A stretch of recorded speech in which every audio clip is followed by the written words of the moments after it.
plaisir de vous adresser un petit mot d'accueil qui sera bref puisque j'aurai l'occasion de reprendre la parole par la suite.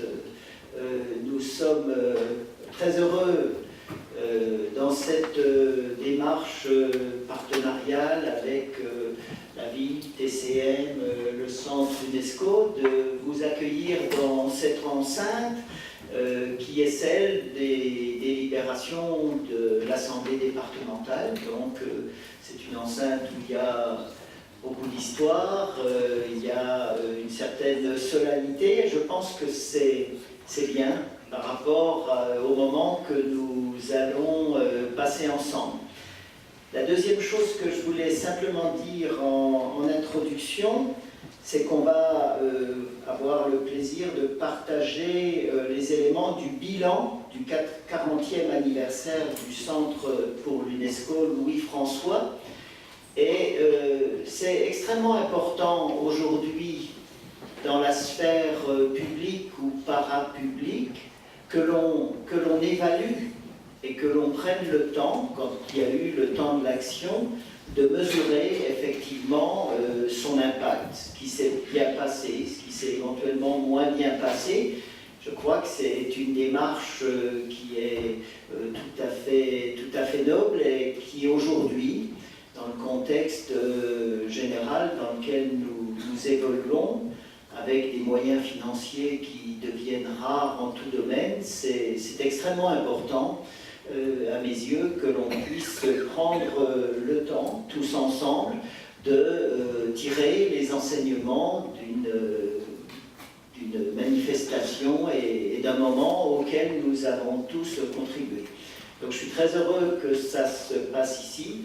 Encore une fois, je vous souhaite collectivement la bienvenue et je vais tout de suite passer la parole à Michel Girost. C'est à toi, Michel. Voilà. Oui. Bien, ça va. Même si c'est long, c'est bien, on entend? Vous m'entendez? Bien. Eh bien, écoutez, je vais vous parler un petit peu du Centre UNESCO avant de parler du 40e. Je voulais vous dire que depuis 1985, date à laquelle je suis devenu président de l'association qui a accueilli le Centre pour l'UNESCO ensuite, je voulais vous dire que nous n'avions jamais dérogé à nos missions, qui sont promouvoir l'enfance et la jeunesse et inscrire l'enfance et la jeunesse dans la mémoire de l'humanité. Pour ce faire, je rappelle que nous avons toujours cherché à placer l'enfant en position d'acteur et de créateur.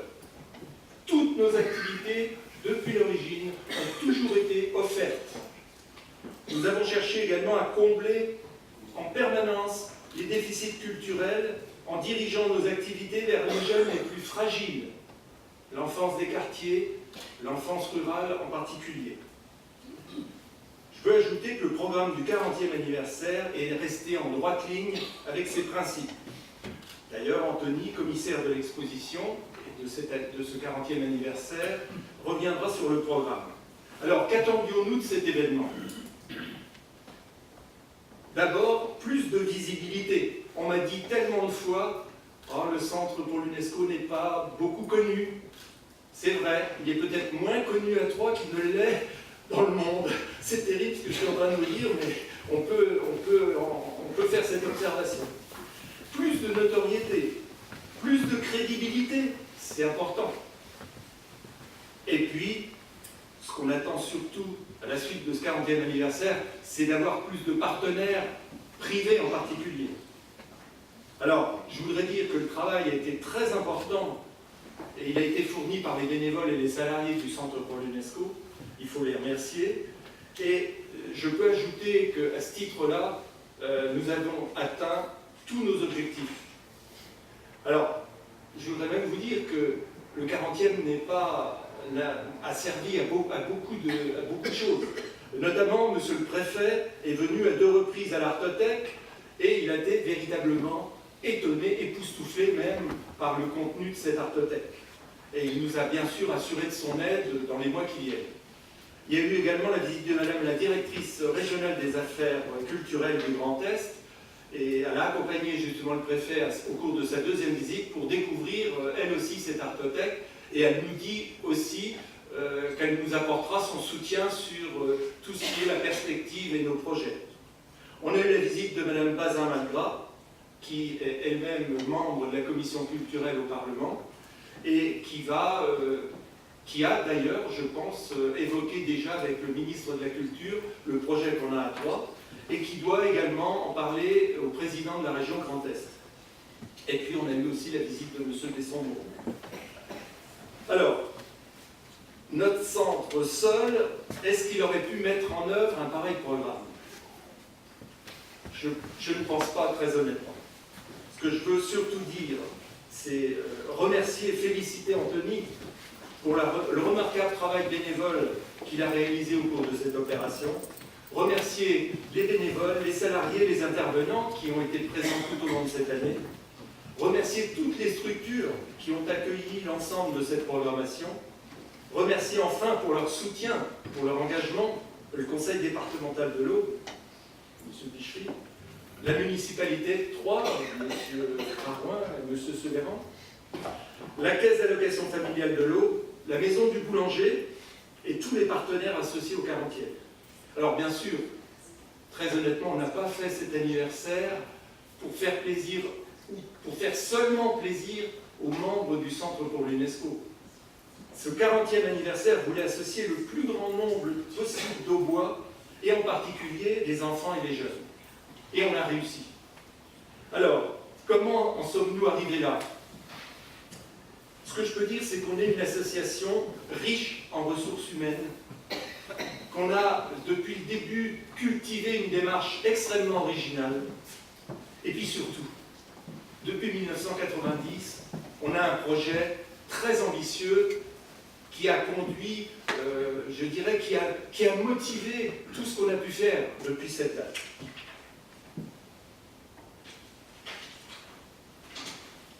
Alors, c'est grâce aussi à la cohérence ou à la grande cohérence de toutes nos activités. Je voudrais dire très rapidement notre concours international d'art plastique, qui est tout de même la source d'un patrimoine fabuleux et unique. Grâce aussi à notre politique d'ateliers de pratique artistique, en direction des jeunes et les plus fragiles, en particulier ceux des quartiers, à une diffusion d'expositions itinérantes pour les jeunes dans les milieux ruraux, à cette artothèque, fabuleuse artothèque Mémoire du futur, qui doit inscrire l'enfance et la jeunesse dans la mémoire de l'humanité. C'est notre vocation. Enfin, le démarrage de notre pôle recherche qui permettra, et ce n'est pas la moindre chose, je dirais même que ça sera un élément essentiel dans l'avenir, qui permettra de mieux comprendre les désirs, les attentes, les angoisses des jeunes. Donc c'est essentiel. Donc ce que je voudrais rappeler, c'est que chaque année nous entraînons entre 9 000 et 10 000 jeunes dans l'Aube, en France, dans le monde, grâce à nos activités, et que nous avons en moyenne 11 000 jeunes visiteurs à toutes nos activités durant l'année. Donc vous voyez que le Centre pour l'UNESCO, même s'il n'est pas suffisamment connu sur le département de l'Aube, il draine énormément de jeunes. Alors grâce aussi, ça je dois le préciser, parce que c'était une source permanente du président, grâce à un souci d'exemplarité aussi. Cette association est très singulière. Déjà, on a une réelle proximité avec la Commission française pour l'UNESCO. C'est pas anodin. Et puis, on a ce projet global qui a été écrit dans les années 1990. Une autre particularité, depuis le début, tous nos développements ont été produits par ce qu'on appelle la méthode du management par objectif. C'est-à-dire que tout est programmé à l'avance. On a des priorités sur 5 années qui sont établies. Et on s'en rapproche tous les ans.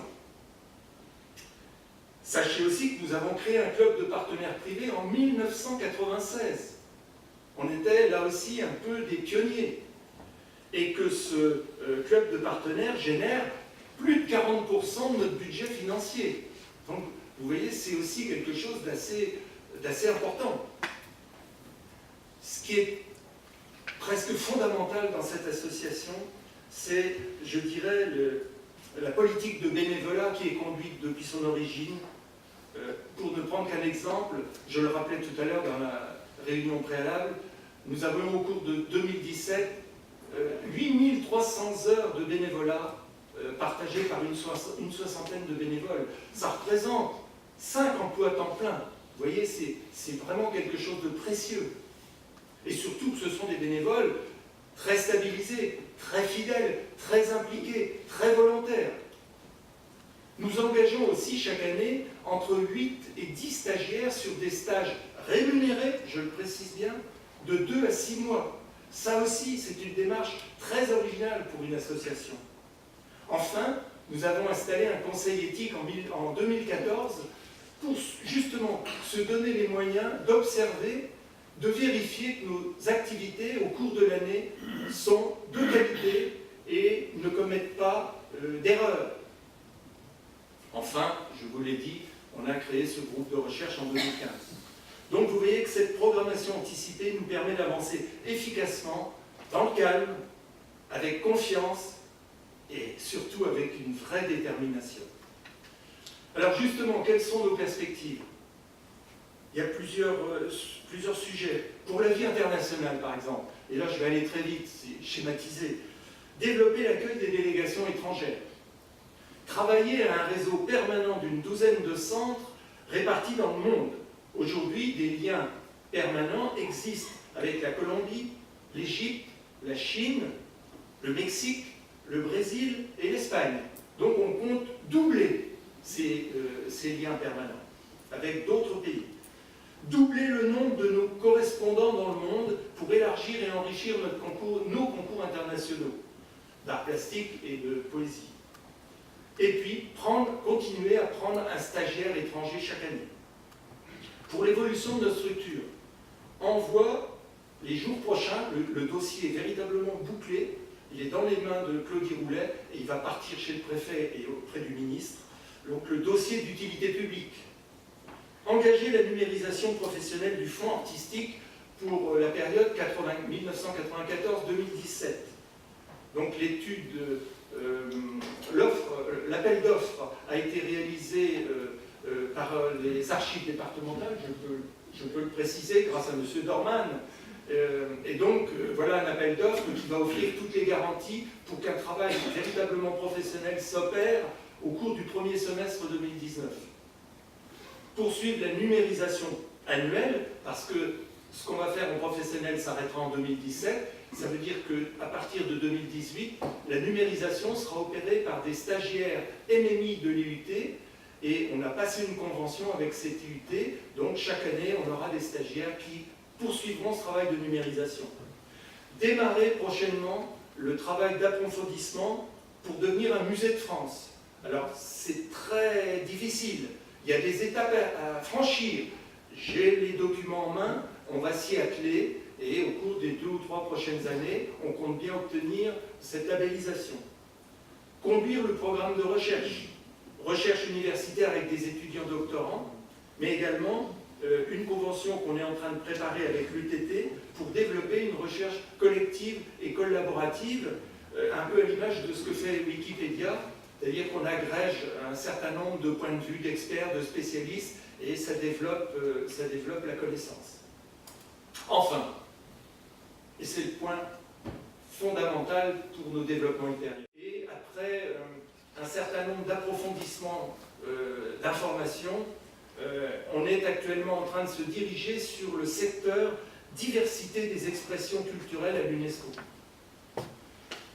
Alors, pour faire avancer plus vite les choses, avec Carolina et avec d'autres administrateurs du centre, on est en train de procéder à un travail pour avancer sur le dossier réglementaire, c'est-à-dire le dossier qui servira à franchir cette conférence générale et à obtenir ce label d'institut.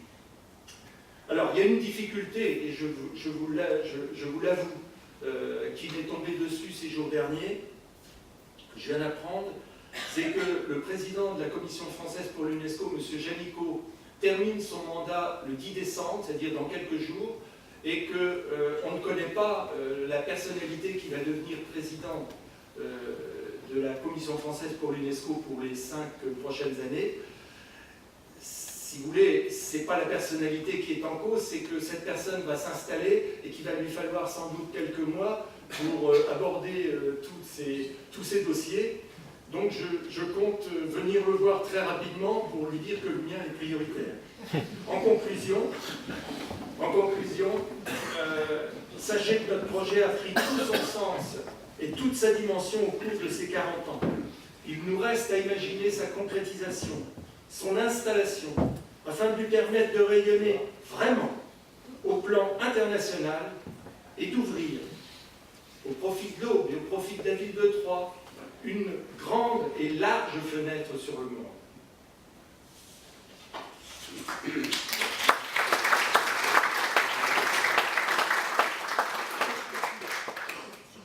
Merci Michel pour cette synthèse très complète et surtout pour cet enthousiasme tout à fait communicatif. Je passe maintenant la parole à Anthony Cardozo qui va compléter le bilan de ce 40e anniversaire. Monsieur le Président, Monsieur le Premier Adjoint, cher Michel, Mesdames, Messieurs les élus et Mesdames, Messieurs les amis du Centre pour l'UNESCO, vous avez en face de vous un commissaire général fier, heureux, mais triste. Fier par le travail accompli, heureux parce que ce fut une belle fête, mais triste parce que cette fête se termine ce soir. Il y a 2 ans maintenant, Michel Giros m'a appelé un soir en me demandant avant une réunion, Anthony, peux-tu encadrer une réunion de brainstorming pour les 40 ans? Je me suis retrouvé face à 30 personnes et un tableau blanc avec la consigne qu'il fallait faire simple. Malheureusement, quand vous réunissez 30 personnes dans une salle, vous avez plein d'idées qui sortent et à la fin, le brainstorming ressemble à ça. Je vous mets au défi de faire une synthèse de cette chose qui part dans tous les sens. Et même si je n'ai pas encore 40 ans, on m'a toujours dit que les 40 ans étaient un moment important dans la vie, comme les 18 ans, comme les 30 ans. Donc je me suis dit que ce 40e anniversaire devait être un moment très important pour le Centre UNESCO, et qu'au final, nous nous sommes embarqués dans 8 expositions, 4 projets pédagogiques, ce qui représente 1000 créations exposées, et réalisées grâce à 8 partenaires culturels et 12 établissements. Évidemment, ce ne fut pas tout le temps simple. Nous avons passé toutes les embûches et nous avons réussi à mener tous ces projets grâce à tous nos partenaires. On s'était retrouvés déjà au centre des congrès pour une présentation devant une grande assemblée pour le lancement de ce 40e anniversaire où nous vous dévoilions tout ce projet, ce programme qui était très très riche et qui a fait que du mois de février à encore il y a quelques jours, la ville de Troyes, le département de l'Aube, avait un endroit quelque part, un projet porté par le Centre pour l'UNESCO pour ce 40e anniversaire.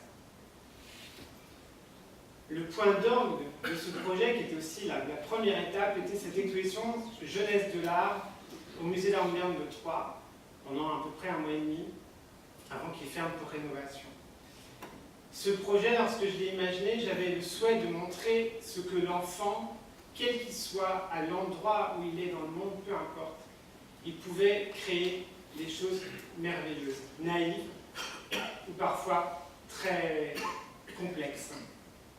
Je pense, en tout cas j'espère, que les quelques 160 créations qui ont pu être exposées, parfois un peu entassées sur certains murs, je l'avoue, ont réussi à convaincre le public, qui a quand même été présent avec près de 6000 visiteurs, dont près de 180 élèves de maternelle et 60 élèves de primaire. Et nous avons édité évidemment un catalogue à cette occasion. Cette inauguration qui était un moment très important puisqu'il a rassemblé près de 270 personnes en présence du secrétaire général de la Commission nationale française de l'UNESCO a permis aux interlocuteurs de ce soir et au public de se rencontrer, de croiser nos regards sur ces œuvres venues du monde entier. Car à chaque fois, il y avait cette diversité culturelle qui est, à mon sens, le point fort de cette association. J'ai réussi à multiplier toutes les visites possibles et imaginables pour tous nos partenaires, toutes les associations dont certaines sont présentes aujourd'hui, pour essayer de leur montrer à quel point ces dessins ne sont pas que des dessins d'enfants, mais sont des créations au sens noble du terme. Ensuite, nous avons continué à émailler notre année avec différentes expositions, comme à la Maison du Boulanger. Et je remercie M. Sébéran et toute l'équipe de la Maison du Boulanger de nous avoir accueillis dans ces murs pour présenter Graines d'artistes et l'art moderne, où, consciemment ou inconsciemment, l'enfant pouvait parfois faire des rapprochements avec une œuvre de Modigliani ou une œuvre de Picasso. Et je vous cite cette phrase que j'adore: quand j'étais enfant, je dessinais comme Raphaël, mais il m'a fallu toute une vie pour apprendre à dessiner comme un enfant. Et c'est quand même le plus grand génie du XXe siècle qui a dit ça. Et quand nous, on regarde ces fameux dessins d'enfants, on se dit qu'il y a bien autre chose que derrière. Cette exposition a accueilli plus de 1500 personnes et à chaque fois des regards et des discussions avec les publics qui étaient très enrichissantes pour tout le monde. À la Maison de l'Outil, nous avons créé cette exposition Travail de ses mains, pensée et matière, qui était évidemment un écho merveilleux, coloré, joyeux, enfantin, à tous ces merveilleux outils qui sont installés dans ce lieu patrimonial que vous connaissez tous. Une petite expo, mais je l'espère en tout cas de qualité. À la Chapelle Saint-Luc, il me paraissait évident de présenter une exposition sur le dialogue interculturel, montrer la diversité de la culture, qu'elle soit en Europe, qu'elle soit en Afrique, qu'elle soit en Asie, qu'elle soit ailleurs dans le monde, et de montrer à travers différentes thématiques, que ce soit la culture, l'éducation, l'environnement, les tissages qu'on pouvait faire entre un pays et un autre, entre une culture et une autre. Cette exposition a accueilli presque 700 personnes et je suis très fier qu'elle ait accueilli plus de 440 enfants dans le cadre scolaire. Car c'est aujourd'hui aussi encore à l'école d'amener la culture aux enfants. Comme nous ne faisons pas que des expositions dans des lieux, nous sommes sortis des lieux pour faire des expositions hors les murs, avec Au fil de l'eau. Là aussi, grâce à la Maison du Boulanger et à la ville de Troyes, dans le cadre des petites curiosités du canal, avec l'installation de 8 reproductions géantes par rapport à leur taille originelle sur le canal de la Haute-Seine, avec des installations, vous imaginez, grâce à une grue pour installer tout cela, qui a duré tout l'été. Alors évidemment, on ne peut pas quantifier le nombre de personnes qui ont pu voir évidemment ces créations, mais on peut imaginer, grâce à ce merveilleux été que nous avons eu, que les gens ont pu déambuler et les voir régulièrement.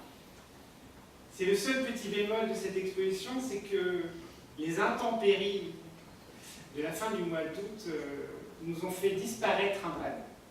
Voilà. Comme par magie, presque. C'est comme ça.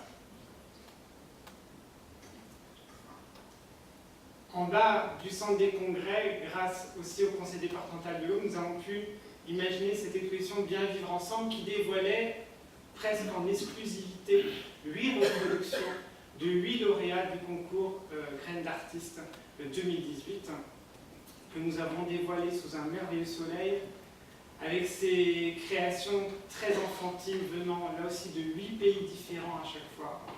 Et nous avons remis avec fierté 2 prix à un jeune garçon, Maxime Suzanne, qui est le seul lauréat troyen de ce concours 2018, qui a reçu le prix du Centre Poenesco et le prix de la Fondation OVE, et qui avait été convié à la découverte de ses œuvres, mais qui ne s'attendait pas à recevoir ces 2 prix. C'était la grande surprise pour lui.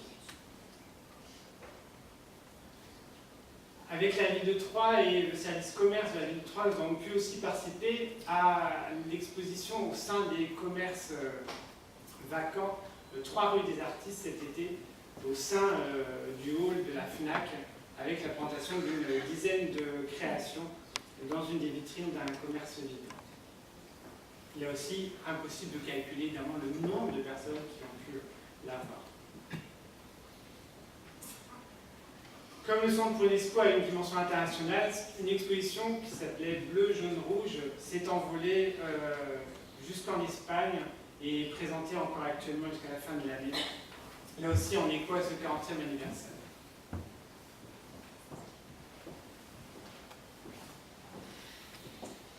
Et autre exposition, cette fois permanente et qui était une petite surprise arrivée au cours de cet anniversaire, à la demande du conseil départemental, nous avons réalisé le choix de 8 créations qui sont reproduites en très grand format sur 8 baies vitrées d'une résidence universitaire sur la technopole de l'Aube et qui va égayer cette place pour les années à venir et pour les étudiants qui y sont, sur le thème de l'éducation et de la jeunesse, qui est évidemment au cœur de la technopole. Comme le disait Michel Géros, le Centre UNESCO ne fait pas que des expositions, il engage aussi beaucoup de projets pédagogiques. Il y en avait plusieurs, évidemment, qui ont émaillé cette année, et un dont je suis particulièrement fier, c'est cette capsule mémorielle. Au départ, quand on dit capsule mémorielle, ça ne parle pas forcément à tout le monde. Et lorsqu'on a rencontré une première classe, la classe de Madame Escout à l'école d'Hydro à Troyes, on lui a présenté le projet en lui disant, voilà, on voudrait proposer à vos élèves de créer une trace, de laisser une trace, qui sera ensuite déposée aux archives départementales pour 10 ans, et qui, dans 10 ans, sera réouverte par, je l'espère, d'autres personnes que nous. Elle s'est évidemment engagée dans le projet, et grâce au soutien de l'ANDRA, nous avons pu embarquer dans cette aventure 2 autres classes de l'école de Vendeuvre sur Barse et de Soulaine. Donc voici la présentation des fameuses capsules mémorielles, créations qui ont été encadrées par 2 artistes ici avec l'école d'Hydro grâce à Nicolas Fabre. Pour ceux qui connaissent l'œuvre de Nicolas Fabre, c'est quelqu'un qui ne fait pas dans le petit format. Donc vous imaginez bien qu'une capsule, pour lui, c'est un peu contraignant. Donc il a imaginé une capsule, certes, qui est au centre de l'image, mais un très grand format aussi au départ, qui évidemment n'est pas déposé aux archives pour des raisons de place. Je vois la tête de Nicolas tout de suite. Mais bon, il fallait quand même qu'on le réalise. Ces projets ont été exposés à la médiathèque de Troyes Champagne Métropole pendant à peu près un mois, avant de rejoindre donc, les murs des archives départementales. Déjà là, les enfants, lorsqu'ils sont arrivés, qu'ils ont vu leur travail exposé dans une médiathèque, vous sentiez déjà une petite fierté. Et puis les autres travaux des autres élèves, là aussi cette fois encadrés par Céline Charcot et avec le soutien de l'ANDRA pour ces 2 écoles. Et puis évidemment, l'idée était de déposer ces objets aux archives départementales comme de vrais objets patrimoniaux. Je leur ai expliqué que nous avions évidemment plein de cadenas, que nous avions une armée de chiens qui surveillaient la chose, et que comme nous étions très très forts, nous avions 3 dragons qui étaient présents en permanence.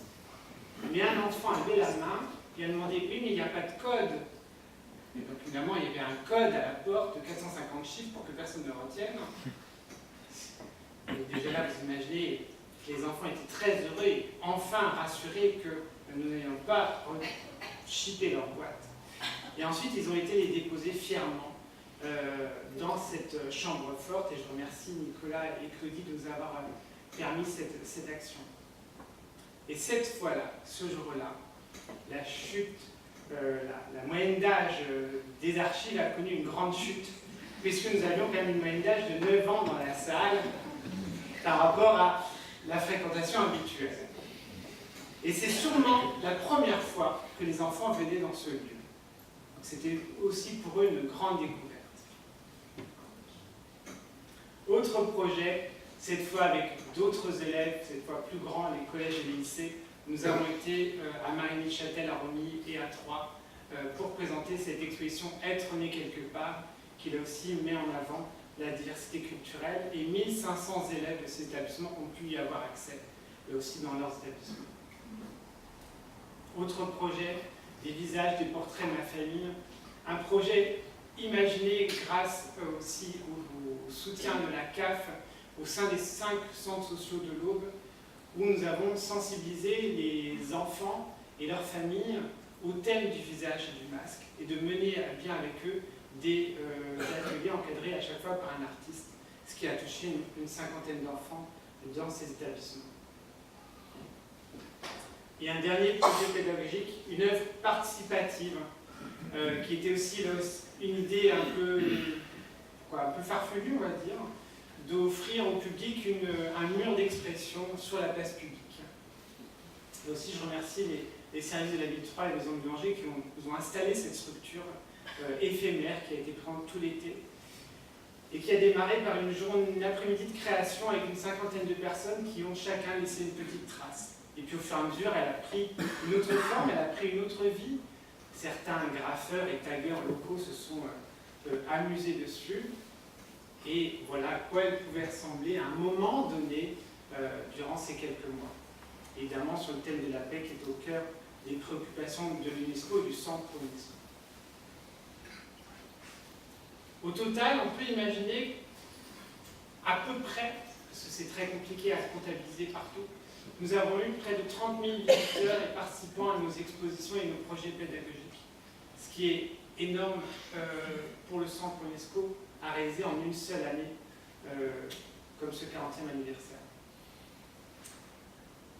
Cet anniversaire n'est pas passé inaperçu dans la presse locale, évidemment, et dans les médias nationaux, puisque nous avons eu la venue de France 3 Champagne-Ardenne, du Parisien, qui a réalisé un très beau portrait de Michel Gérost, et un petit reportage sur son site internet.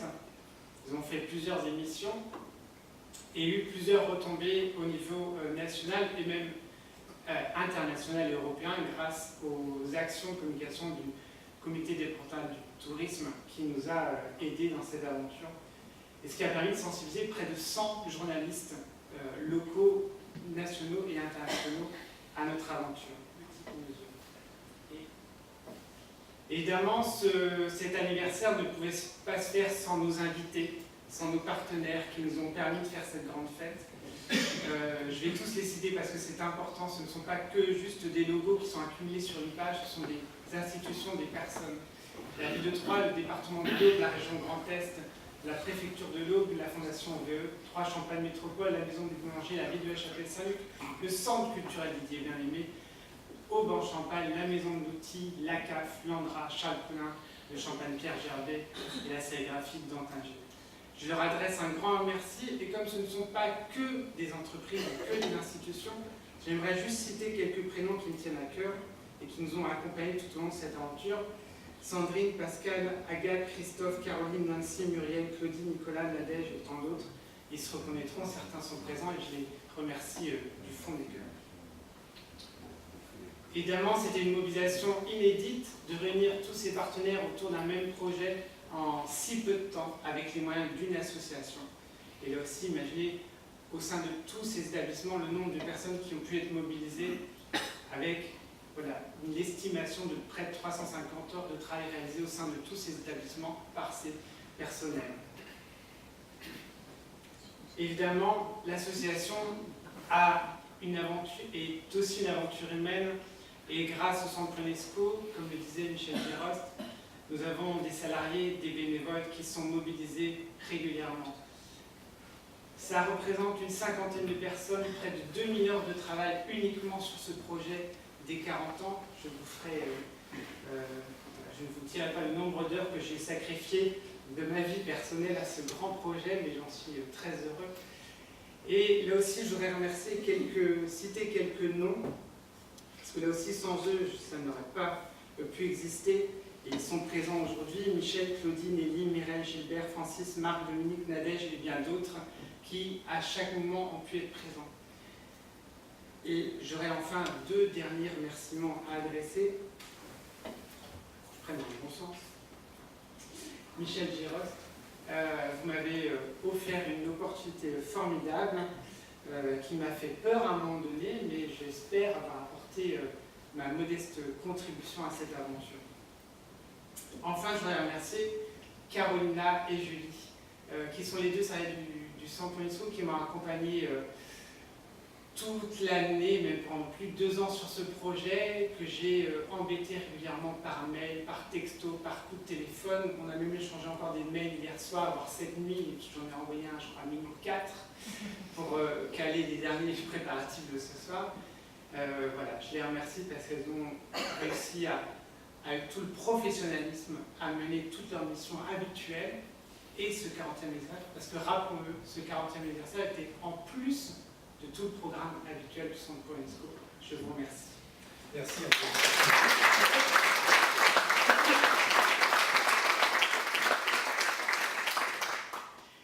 Merci. Merci Anthony. Je vous disais dans mon propos d'accueil qu'on avait un devoir d'évaluer ce que l'on fait, mais je dirais que ça procure aussi énormément de plaisir quand on voit l'intensité et la densité des actions. C'est vrai que pour celles et ceux qui ont pu participer à l'une ou l'autre, on n'imaginait peut-être pas cette densité quand même assez exceptionnelle. Je vais passer maintenant la parole à Marc Sévéran.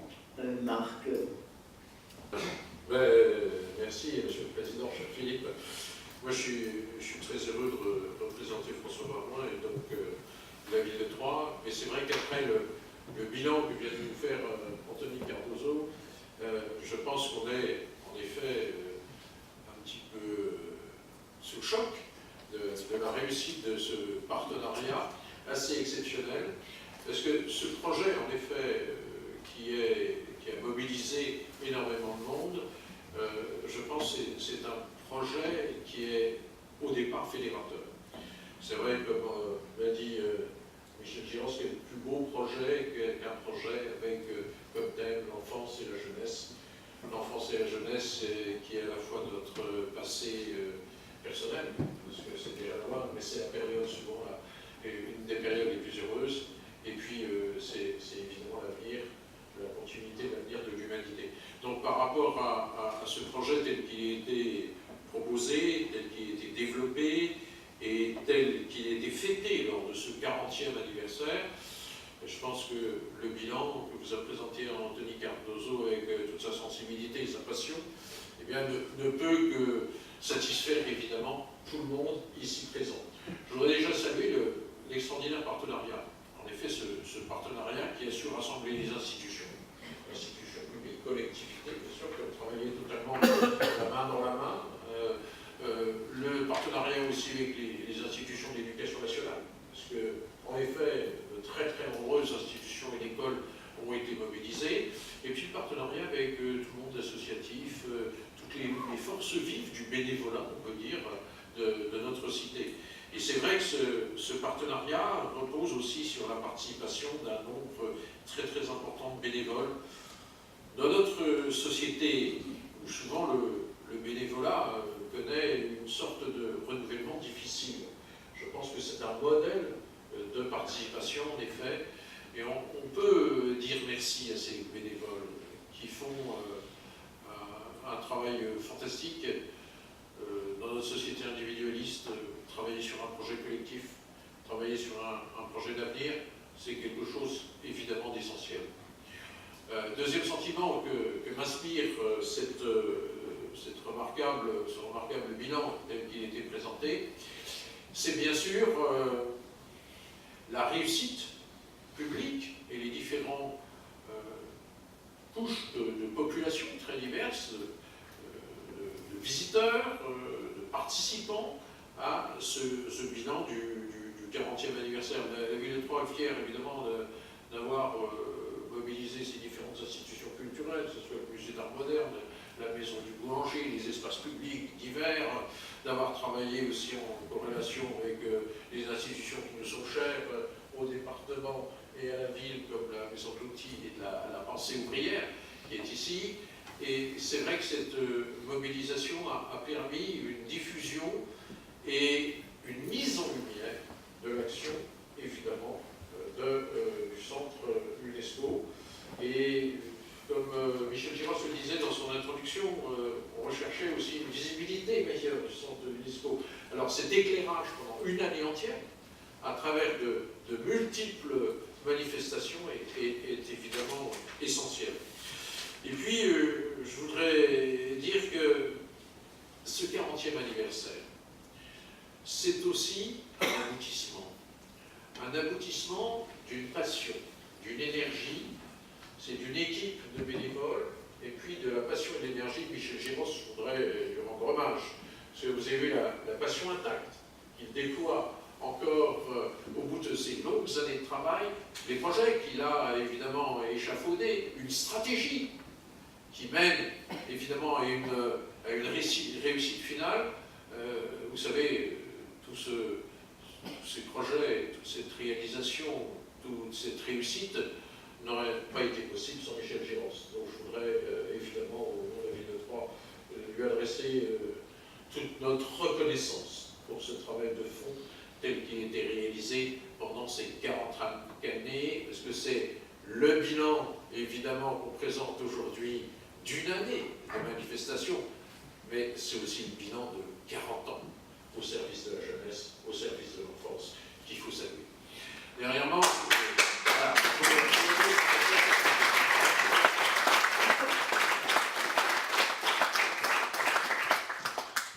et puis enfin, on passe bien sûr à la phase projet. Toujours se projeter, faire un bilan. C'est vrai, on peut être triste que ça se termine, mais il y a toujours des autres projets derrière cette manifestation. Alors, je pense que le projet, en effet, le plus intéressant, c'est que l'UNESCO comprenne que cet institut qui fonctionne depuis 40 ans doit maintenant trouver une reconnaissance internationale. Et cette reconnaissance internationale est en effet avec cet Institut mondial d'art pour la jeunesse, avec cette reconnaissance par l'UNESCO, directement liée à l'UNESCO, à la catégorie 2, hein, je pense que c'est le terme exact, mais qui permettrait évidemment d'être le seul institut français à obtenir cette qualification. Donc, c'est l'aboutissement évidemment d'un long travail, mais c'est la juste reconnaissance par les institutions internationales, aux générations qui l'ont précédé, parce que c'est ça. Et faire cette espèce de continuum historique entre la jeunesse des générations passées, si on se projette dans 40 ans, et les générations futures qui verront cette artothèque et les créations artistiques de tous les pays du monde, où on sera le monde dans 40 ans, nous n'en savons rien, mais c'est certainement un legs de notre génération. Pour la première fois dans l'histoire de l'humanité, une génération aura pris en compte, en effet, les créations de la jeunesse et les auront transmis aux générations futures. C'est aussi une avancée importante. C'est pour ça que je conclurai là-dessus. Tout projet qui concerne la jeunesse, tout projet qui concerne l'enfance, c'est évidemment notre avenir, c'est un avenir partagé, et c'est surtout aussi un grand projet pour l'humanité.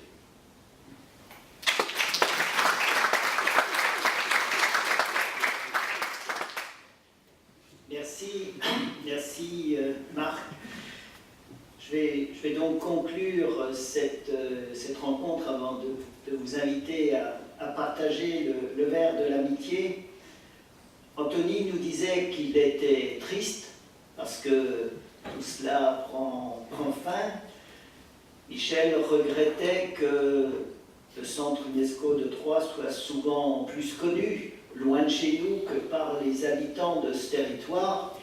Vous imaginez bien que, après ce que l'on vient de voir, je peux leur dire avec force, ne soyez pas tristes, ne soyez pas tristes. Anthony, des fêtes, il y en aura d'autres, et Michel, des perspectives, et je vais y revenir, il y en a de nombreuses et plus enthousiasmantes les unes que les autres. Je veux d'abord m'associer à tous les remerciements qui ont été adressés, bien sûr à Michel, à Anthony et à toutes les personnes qui ont contribué à la réussite des manifestations organisées pour ces 40 ans. Je ne les citerai pas, j'aurais trop peur d'en oublier, mais je voudrais surtout féliciter tous les bénévoles. Tu l'as évoqué, Michel, et on en parlait avant de rejoindre cette assemblée. l'UNESCO a cette grande chance, cet atout formidable qui est de bénéficier encore de bénévoles actifs, compétents, engagés, ce qui, nous le savons tous, à notre époque et dans la société d'aujourd'hui, est quelque chose qui est de plus en plus rare et de plus en plus compliqué. Donc le message déjà que je veux vous passer, c'est que cette grande richesse, continuez à la cultiver, elle est essentielle pour l'avenir. Et je voudrais surtout axer mon court propos sur l'avenir. Il y a moins de 10 mois, Sybille, c'était le 17 février, après avoir échangé, on a pris 2 engagements vis-à-vis de Michel, dont j'ai fait part le jour où j'ai dit quelques mots lors de cette présentation au musée d'art moderne. D'abord, on a pris un engagement, c'est d'accompagner la numérisation, tant en moyens techniques, humains que financiers. Donc cet engagement a été tenu, comme cela a été évoqué. Puis on a pris un deuxième engagement pour faire avancer ce dossier qui te tient tant à cœur, Michel. On a décidé au niveau du département de porter l'étude de faisabilité par rapport à cet Institut mondial d'art de la jeunesse. Et cet engagement a également été tenu, puisque nous avons organisé, avant de se retrouver, une réunion de travail dans le cadre du partenariat que tu as rappelé, Marc, et je crois que c'est extrêmement important. La jeunesse, c'est un sujet qui nous rassemble, qui nous fédère tous. Et donc, nous avons eu la présentation de l'étude qui a été réalisée, qui nous donne aujourd'hui des éléments d'ordre technique, d'ordre financier, qui doivent nous permettre de progresser dans la concrétisation de ce dossier, même si nous le savons tous, son ampleur, sa complexité nécessiteront du temps. Mais le temps, au conseil départemental, la lutte contre le temps qui passe, c'est pour nous une obsession permanente. Je pense que vous faites la même remarque que je me fais souvent. On avance, mais qu'est-ce qu'il faut comme temps aujourd'hui, à notre époque, pour concrétiser un certain nombre de choses?